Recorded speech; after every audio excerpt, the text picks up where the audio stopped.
Olá pessoal, tudo bem? Bom, na aula anterior a gente falou de calor, né? Calor é energia em trânsito de um corpo para outro devido à diferença de temperatura que tem entre eles. E nós vimos também que espontaneamente, naturalmente, o calor sempre passa do corpo de maior temperatura para o corpo de menor temperatura. Bom, gente, basicamente o calor ele vai trazer dois efeitos aqui pra gente. Quando um corpo ganha ou perde calor, das duas uma, ou vai variar a temperatura dele, aumentar ou diminuir, dependendo do caso, ou vai mudar o estado físico, tá? Então, o nosso assunto de agora é o calor que nós vamos chamar de sensível, e a gente vai dar esse nome para o calor quando o efeito dele for variar a temperatura do corpo, ou para mais ou para menos. Muito bem, pessoal, e para calcular essa quantidade de calor, que a gente vai chamar de sensível, a gente vai usar uma das formulinhas aí mais famosas aí da física, que é o Q igual mc delta T, famoso Q macete, tá? Então, Q é a quantidade de calor, M é a massa do corpo que está ganhando ou perdendo calor, Czinho é uma grandeza chamada calor específico, que daqui a pouquinho eu comento melhor do que se trata. E o ΔT é a temperatura final, menos a temperatura inicial, é a variação de temperatura. Então vamos lá, pessoal. Da onde que vem esse Q igual a mc ΔT, né? Por que é assim que a gente calcula? Olha, gente, essa expressão, ela é uma expressão que a gente chama de empírica. O que é uma fórmula empírica? Conhecimento empírico, pessoal, é conhecimento experimental, obtido através de experimentos. Então, os caras fizeram vários experimentos e perceberam que quando a temperatura do corpo varia, a quantidade de calor envolvida você pode pensar mc ΔT. Então eu vou rapidamente comentar alguns experimentos que eles fizeram para chegar a essa conclusão. Então, primeiro experimento, vamos imaginar dois corpos idênticos, com mesma massa e formados pela mesma substância, mesmo tipo de material. Esse Czinho aqui ele tem a ver com o material do qual o corpo é feito. Muito bem. Para o primeiro corpo, vamos fazer de conta que você deu 1000 calorias. E você percebeu que a temperatura dele aumentou 10 graus Celsius. Então guarda aí, ó, 1000 calorias, 10 graus Celsius, ok? Pega agora o segundo corpo idêntico e dá 2000 calorias para ele. O que vocês acham que vai acontecer com a variação de temperatura? Ó, se dando 1000 calorias aumenta a temperatura 10 graus, 2000 calorias vai aumentar a temperatura 20 graus Celsius. Então, diretamente proporcional a quantidade de calor, né, e a variação de temperatura. Se são grandezas diretamente proporcionais, então uma tem que ser igual que um valor vezes a outra. Por isso que o ΔT aparece aqui. Então quanto maior a variação de temperatura, mais calor você tem. Ou se você quiser pensar o contrário, quanto mais calor você fornece para o corpo, maior a variação de temperatura que ele vai sofrer. Ok? Bom, vamos agora pensar num segundo experimento. Você pegar dois corpos de mesmo material, então o Czinho é igual, e imagine que você queira causar nesses dois corpos a mesma variação de temperatura, tá? Só que um dos corpos, vamos imaginar que tem massa 1 kg e o outro tem massa 2 kg, então o que está mudando aqui é a massa. Gente, se eu disser para vocês que o cara que tem 1 kg de massa, você precisa de 1000 calorias para causar nele uma variação de temperatura, o outro que tem 2 kg, quanto que você precisa fornecer de calor para ele ter a mesma variação de temperatura? O dobro. Então, para 1 kg, 1000 calorias, para 2 kg, 2000 calorias. Moral da história, quanto maior a massa do corpo, maior a quantidade de calor que a gente precisa fornecer, para quê? Para que ele sofra a mesma variação de temperatura. Gente, isso fica muito claro, por exemplo, quando você esquenta a água na panela, tá?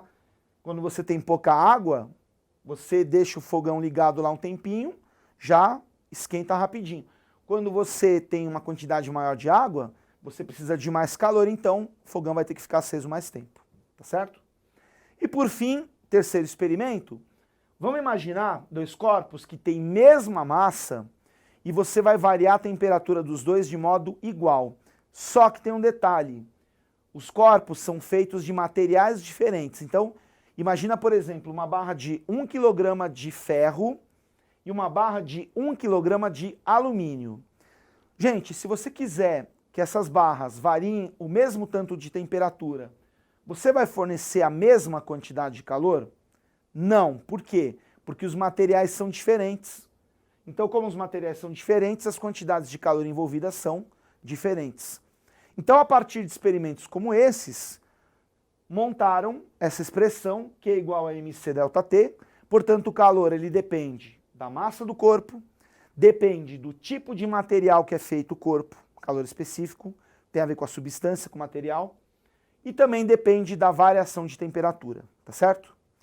Bom, eu agora quero comentar um pouquinho com vocês unidades das grandezas que a gente acabou de ver.